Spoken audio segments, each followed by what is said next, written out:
Alors, bonjour Monsieur le Premier ministre et merci de nous accorder cet entretien en partenariat avec la chaîne Calédonia. Alors vous avez été chef du gouvernement entre avril 2014 et décembre 2016. À ce titre, vous avez géré de près le dossier calédonien et présidé plusieurs comités destinataires, notamment le dernier en date, celui de 2016. Quel regard portez-vous sur l'année écoulée? Bon, moi je suis passionné par ce territoire. Peut-être parce que je me situe dans la droite ligne de Michel Rocard et de Lionel Jospin, et parce que tout Premier ministre, tout chef du gouvernement a une responsabilité particulière concernant la Nouvelle-Calédonie. Beaucoup de choses ont été faites depuis 30 ans. Beaucoup de choses ont été engagées au cours du dernier quinquennat. Mais j'ai un regret concernant cette dernière année, et c'est un regret collectif. C'est que je pense que nous aurions pu avancer plus vite. Alors que nous savons et nous savions qu'il y avait un rendez-vous essentiel, qu'il y a un rendez-vous essentiel pour l'avenir de la Nouvelle-Calédonie l'année prochaine. Moi j'avais espéré, j'ai essayé d'ailleurs de convaincre l'ensemble de mes interlocuteurs que nous devions trouver la bonne solution, la bonne question à poser aux Calédoniens l'année prochaine, parce que ça fait 30 ans qu'on attend. On savait qu'il y avait ce rendez-vous, en tout cas à partir de 1998, et à partir du moment où nous savions que nous avions ce rendez-vous, il fallait sans doute avancer plus vite. Ça veut dire tout simplement que dans les prochaines semaines, dans les prochains mois, il faudra avancer vite pour, au fond, répondre à la question, mais on va y revenir, que les Calédoniens se posent. Qu'est-ce qui va se passer après le vote? Qu'est-ce qui va se passer après le référendum? Qu'est-ce qui va se passer le jour après? Alors justement, le prochain comité des signataires aura lieu vraisemblablement non plus en octobre, mais en début novembre. Qu'attendez-vous de ce comité? Bon, moi je laisse le soin au gouvernement, bien sûr, et puis aux membres de ce comité des signataires. Ils jouent un rôle important, et moi j'ai apprécié à chaque fois la qualité des discussions, à la fois sur les listes électorales, sur l'avenir institutionnel, sur ce qui rapprochait d'abord tous ceux qui se retrouvaient autour de la table, sur le dossier très délicat bien sûr du nickel. Et donc moi j'attends à la fois le même niveau. J'ai toujours considéré que les responsables politiques calédoniens avaient un très haut niveau politique, une très haute conscience de ce qui se jouait. Donc que chacun ait conscience des enjeux, et puis la volonté d'avancer. Et d'imaginer ensemble, je sais que c'est difficile, mais d'imaginer ensemble ce que doit être l'avenir. Donc ce que j'attends, pour résumer les choses, c'est un grand sens des responsabilités. Alors sur le fonctionnement de ces comités des signataires, comment est-ce que ça se passe? Les grandes décisions, les décisions concrètes, est-ce qu'elles sont prises autour de la table avec l'ensemble des élus, ou plutôt dans des négociations un peu plus discrète, un peu plus secrète? Les deux. Prenons le dossier du nickel, c'est un dossier qui nécessite beaucoup d'expertise, de la confidentialité aussi, puisqu'il s'agit d'entreprises privées, même si le public est là, dans un marché très ouvert, très concurrentiel, avec prix du nickel qui s'est effondré au cours de ces dernières années. Donc là, ça demande de l'expertise, de la confidentialité, et donc une bonne préparation, un lien aussi avec les autres partenaires. Je pense notamment à des partenaires brésiliens, donc il faut être particulièrement attentif à ces questions. Ces comités ont toujours fait l'objet d'une très grande préparation, mais à ciel ouvert. D'abord parce que les ministres des Outre-mer ou le Premier ministre sont d'excellents collaborateurs, parce qu'il y a des hauts commissaires qui connaissent bien ces sujets, parce qu'on ne peut pas raconter n'importe quoi aux interlocuteurs calédoniens qui connaissent parfaitement ces dossiers, parce qu'il faut du temps aussi.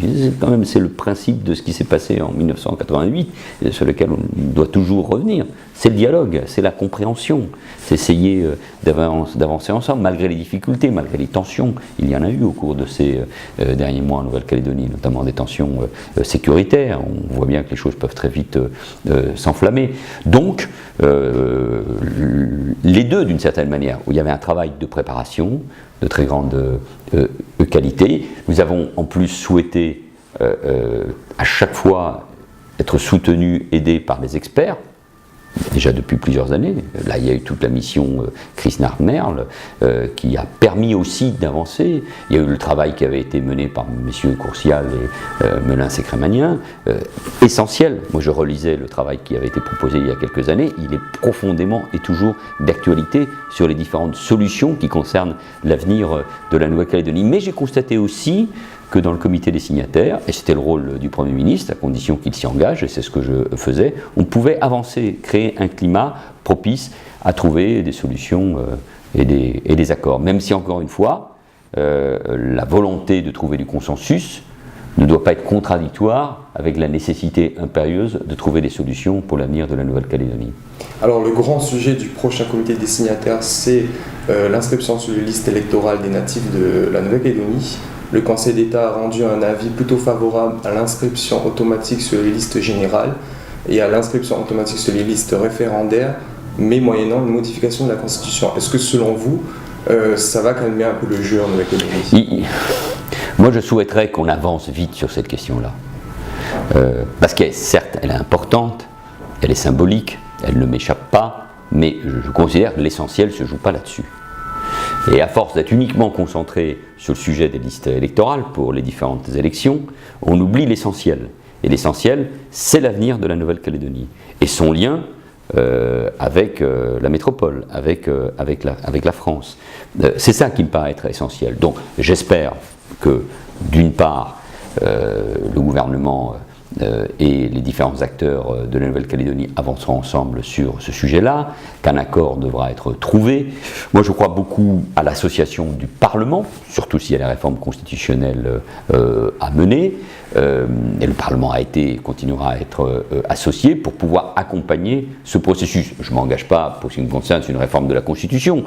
Nous savions que c'est possible, même s'il faut en mesurer les effets pour d'autres territoires et sur d'autres territoires. Mais je suis convaincu que le Sénat et l'Assemblée, et c'est ainsi que je l'avais ressenti, accompagneront à chaque fois les décisions prises pour l'avenir de la Nouvelle-Calédonie entre les élus de la Nouvelle-Calédonie et le gouvernement français. S'il y a un accord entre l'État et la Nouvelle-Calédonie pour avancer ensemble, et donc y compris sur l'affaire des inscriptions sur les listes électorales amenant à une modification de la Constitution, j'ai la conviction que le Parlement suivra ces réformes nécessaires, au nom même de l'intérêt qu'on se fait, et du rôle que joue dans notre histoire la Nouvelle-Calédonie, car ce territoire si éloigné, si attachant, ce caillou, il joue un rôle important dans notre histoire et notre inconscient collectif, depuis déjà 150 ans, mais il joue aussi un rôle dans notre histoire moderne, donc nous devons y être attentifs.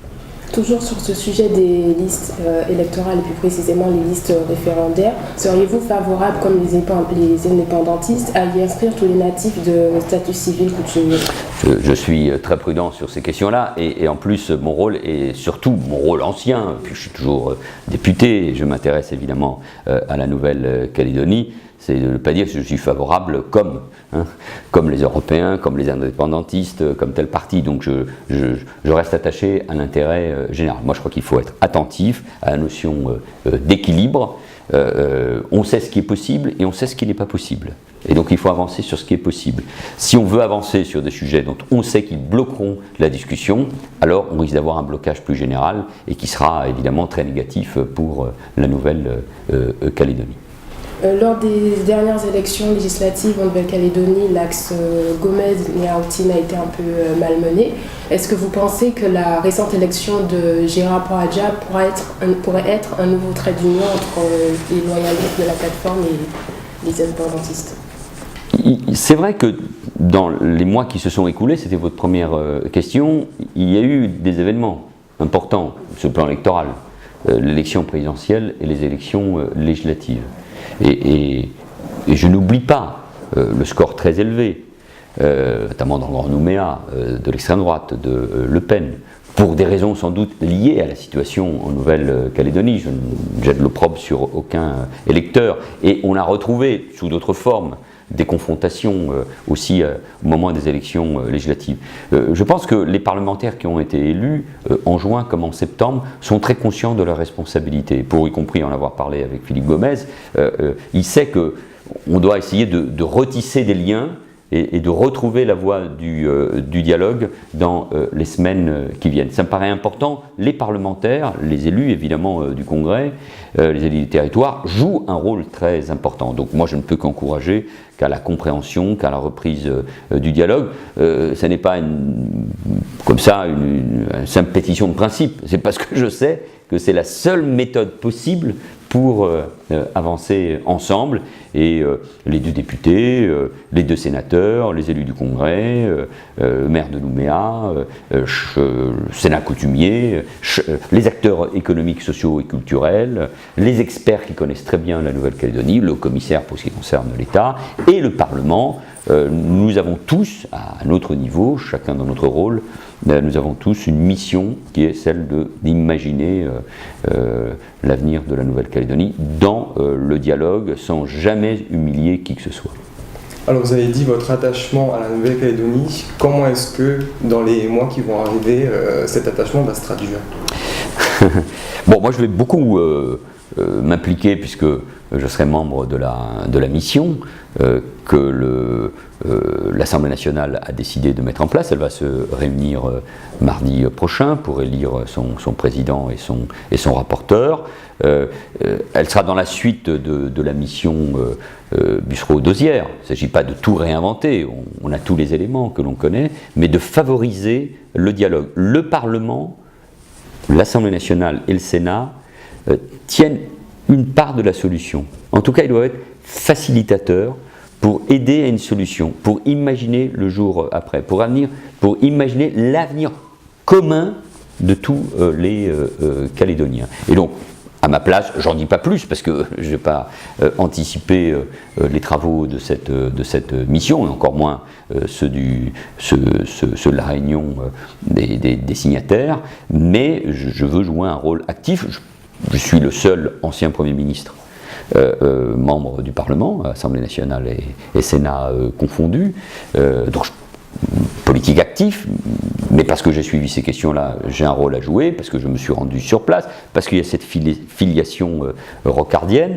Pour le Parlement, je jouerai son rôle, et j'ai déjà dit au Premier ministre Édouard Philippe que nous étions là et que j'étais là pour l'aider, et j'ai rencontré déjà des parlementaires ici, mes collègues à l'Assemblée nationale, et à l'occasion de la venue de tous les acteurs dans quelques semaines ici à Paris, pour cette réunion à Matignon, j'aurai l'occasion de m'entretenir avec chacun des protagonistes. Il faut discuter avec les élus, il ne faut pas oublier les autres acteurs importants, les experts, bien sûr, qui connaissent bien le territoire, et tous ceux qui jouent un rôle important en Nouvelle-Calédonie. Moi, j'avais été très frappé par les discussions que j'avais eues avec les jeunes en Nouvelle-Calédonie, quelle que soit leur communauté, quelle que soit leur appartenance, sur comment, sur ce territoire, ils peuvent vivre ensemble.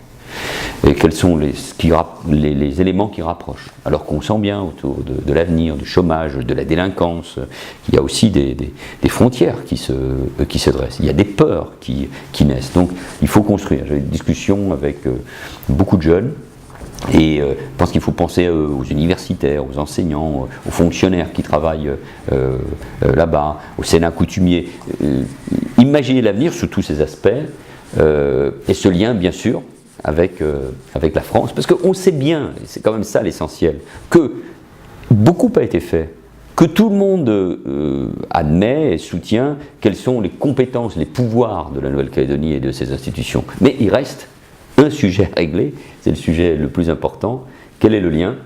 Et donc, quelle est la question? Quelles sont les questions? J'en dis pas plus parce que là, je ne peux pas anticiper, je ne donnerai qu'une opinion personnelle.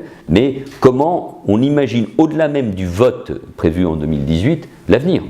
On le sait bien, c'est compliqué. Vous savez que si une majorité de Calédoniens rejette l'idée d'indépendance à l'occasion du vote, il faut voter 2 fois encore. Faudra-t-il le faire ainsi? Et si par 3 fois il y a un vote négatif pour la pleine souveraineté, à ce moment-là, qu'est-ce qui se passe? Donc tout ça doit être imaginé.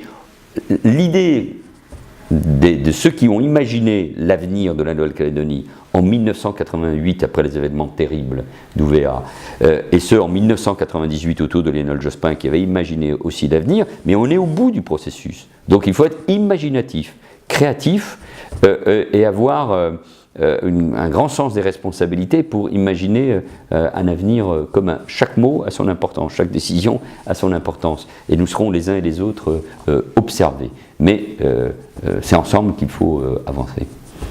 Lors du dernier comité des signataires, et vous l'avez également rappelé en préambule de cette interview, vous avez déclaré qu'il fallait aller plus vite.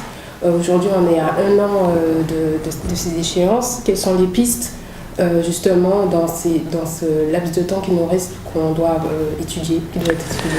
Le premier rendez-vous important, c'est le comité des signataires. Parce que je crois que c'est avec un nouveau gouvernement, un nouveau Premier ministre. Le président de la République connaît très bien ces dossiers, il les avait suivis comme ministre de l'économie, je pense notamment sur le nickel. Et puis les uns et les autres sont entourés de gens très compétents qui connaissent toutes ces questions. Donc il faut que les signataires avancent, il faut qu'il y ait un dialogue entre le gouvernement et le comité des signataires pour esquisser des solutions. Nous l'avons évoqué, il y a la problématique des listes électorales, elle est évidemment importante, mais il faut préparer le rendez-vous électoral au plus tard à la fin de l'année 2018. Donc vous avez raison, c'est demain. Et d'ailleurs, quand vous discutez avec tous les protagonistes, je pense à ceux comme à tous ceux qui ont connu les événements de 1998 des deux côtés.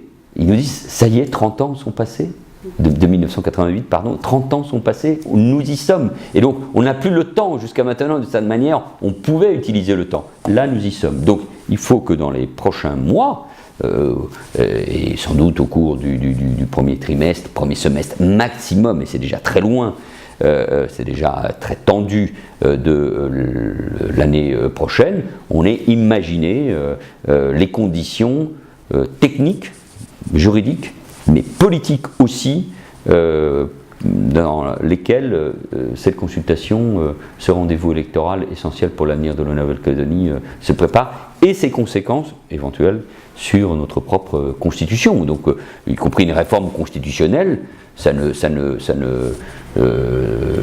s'opère pas en quelques jours. Donc, il nous manque du temps, et chaque rendez-vous, maintenant, devra être un moment de décision, une étape qu'il faudra franchir victorieusement pour l'avenir de la Nouvelle-Calédonie. Donc moi je ne vais pas créer, c'est pas mon rôle, mettre une pression supplémentaire à l'ensemble des acteurs, mais il faut avancer vite. Voilà, il faut que chacun en ait conscience. On ne peut plus perdre de temps. Pour la Nouvelle-Calédonie d'abord, et pour les Calédoniens eux-mêmes qui sont inquiets.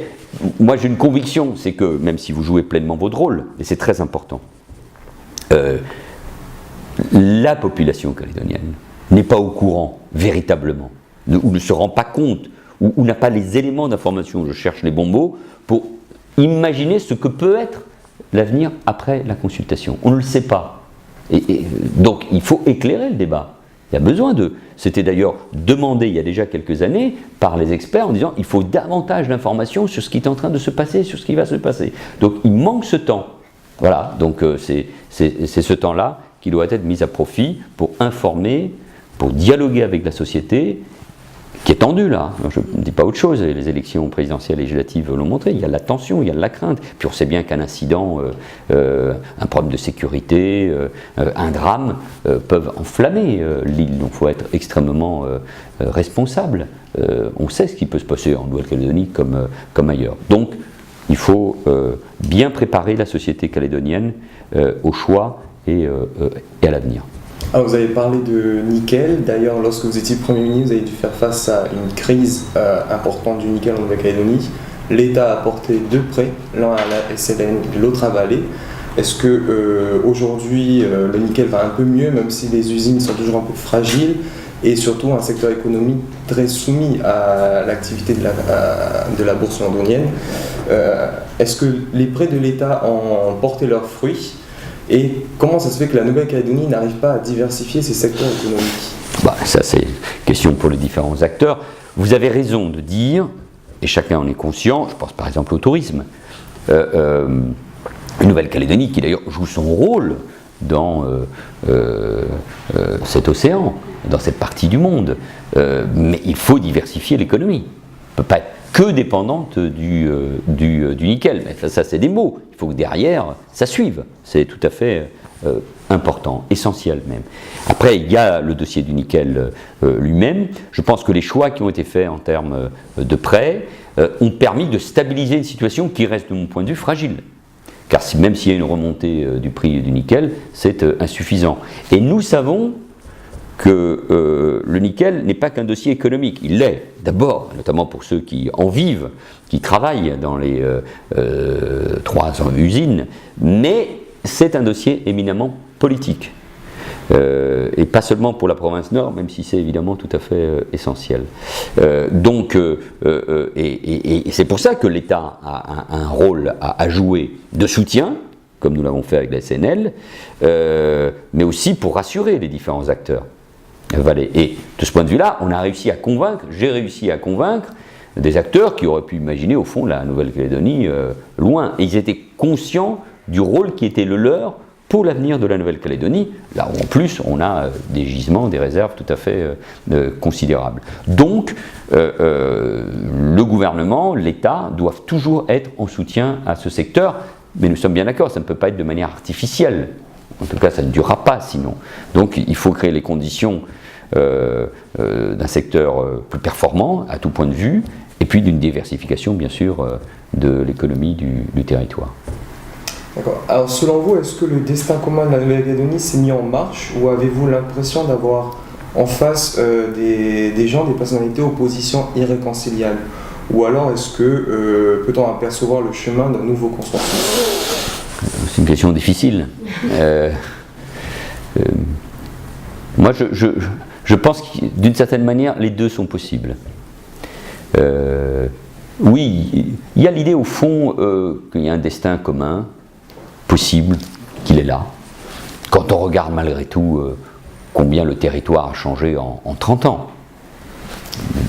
au niveau des logements, des équipements publics, mais il peut y avoir aussi un sentiment d'injustice, de marginalisation d'une part de la population, de nouveaux problèmes qui arrivent, la violence, la confrontation, les trafics, tout ça c'est des choses qu'on connaît aussi en métropole, dans l'Hexagone. Donc c'est des sujets qui touchent la société. Puis la Calédonie n'échappe pas à la mondialisation. Le lien avec, bien sûr, la Polynésie, mais d'abord avec la Nouvelle-Zélande et l'Australie est là pour le démontrer. Donc il ne faut pas uniquement penser à l'avenir du territoire, mais à l'avenir de ce territoire dans cet espace qui est un espace incontestablement d'opportunité. De ce point de vue-là, l'avenir pour la jeunesse calédonienne est tout à fait essentiel en termes de formation, de qualification. Je pense qu'il y a les atouts. Ensuite, les points de vue se sont beaucoup rapprochés sur bien des sujets.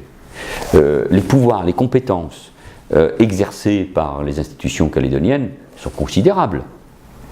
Au fond, nous le savons bien, il reste ce qui est de l'ordre du régalien, de l'ordre du symbolique, et les symboles sont tout à fait essentiels. Puis il reste encore une fois la question essentielle, souveraineté ou pas, indépendance ou pas, lien avec la France ou pas. Ces questions-là, bien sûr, elles sont très, très importantes. Donc, chacun doit être responsable et conscient que il faut cheminer ensemble, même si les électeurs auront à trancher les sujets essentiels. Mais il faut proposer, et j'en dirai pas plus, d'ailleurs parce que je ne suis pas sûr d'être en capacité d'en dire plus au plan intellectuel, et parce que je veux être prudent, il faut proposer à la société calédonienne et aux électeurs qui auront à se prononcer sur l'avenir de la Nouvelle-Calédonie l'année prochaine, un chemin. Moi je suis très inquiet de tout ce qui apparaîtrait comme une question couperet, et qui laisserait l'avenir, ou le jour d'après, pour reprendre cette expression, dans le brouillard. Pas beaucoup de brouillard en Nouvelle-Calédonie, il peut y en avoir, mais en tout cas, dans une obscurité où on ne verrait pas où est-ce qu'on va. Donc notre responsabilité collective, ce n'est pas uniquement d'imaginer ce que nous faisons d'ici 1 an, mais ce que nous pouvons faire ensemble après. Sur le plan personnel, maintenant, quel enseignement tirez-vous en gérant de près le dossier calédonien? Sur le plan personnel, qu'est-ce que... Bon, d'abord, je ne suis pas un spécialiste absolu, total de la Nouvelle-Calédonie. J'ai encore beaucoup à apprendre. Mais, je le répète, j'étais jeune collaborateur de Michel Rocard en 1988.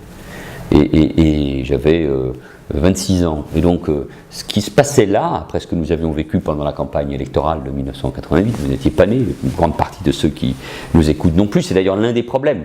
C'est que beaucoup vivent avec ce qui s'est passé à ce moment-là, c'est essentiel, mais ceux qui vivent aujourd'hui en Nouvelle-Calédonie, la jeunesse notamment, imaginent l'avenir, n'a que faire au fond de l'histoire. Mais l'histoire, elle est évidemment très importante, elle est tout à fait essentielle pour imaginer l'avenir. Donc j'ai un attachement personnel, je vous le disais, parce qu'il y a cette histoire, il y a le rôle de Rocard, il y a le rôle de Jospin. J'étais en charge de la communication à ses côtés à partir de 1997 à Matignon. Des acteurs ont joué un rôle important, Jean-François Merle ou Alain Chrisnard étaient dans ces différents cabinets et continuent à jouer un rôle important pour la Nouvelle-Calédonie. Et parce que moi, vous savez, sous une forme, quelle que soit, je ne me prononce pas pour ce qui me concerne aujourd'hui, mais la France, elle rayonne dans le monde, avec son histoire, avec ses pages sombres, bien sûr, et nous le savons, l'histoire des Kanaks d'abord, ce qu'ils ont pu subir, l'histoire des Bagnards, c'est cette réalité, ceux qui sont venus d'Algérie aussi, c'est une histoire mêlée qui fait que la Nouvelle-Calédonie est un territoire à part, mais avec une histoire, une civilisation, des références qui sont très importantes. Et c'est pour ça que c'est un territoire très important pour la France, quel que soit le lien qui existera entre ce territoire et la France. Donc il faut l'imaginer. Et un responsable politique national ne peut pas imaginer l'avenir de son pays sans se dire quel est aussi l'avenir de la Nouvelle-Calédonie. C'est un peu l'introduction de ma dernière question. Alors, quelle posture doit adopter un Premier ministre pour gérer le dossier calédonien ? Je n'ai pas de conseil à donner à Édouard Philippe, et je ne doute pas d'ailleurs qu'il adoptera la bonne posture, mais beaucoup de méthodes.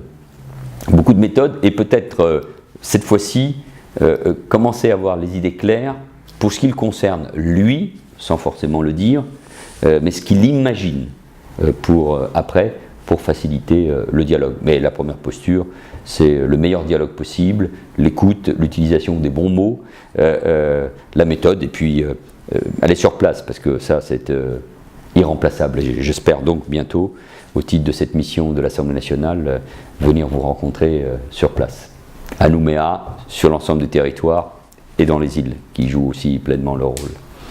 Merci, Monsieur le Premier ministre, d'avoir fait cette interview à Outre-mer 360 en partenariat avec Calédonia, et bonne continuation. Merci à vous. Merci.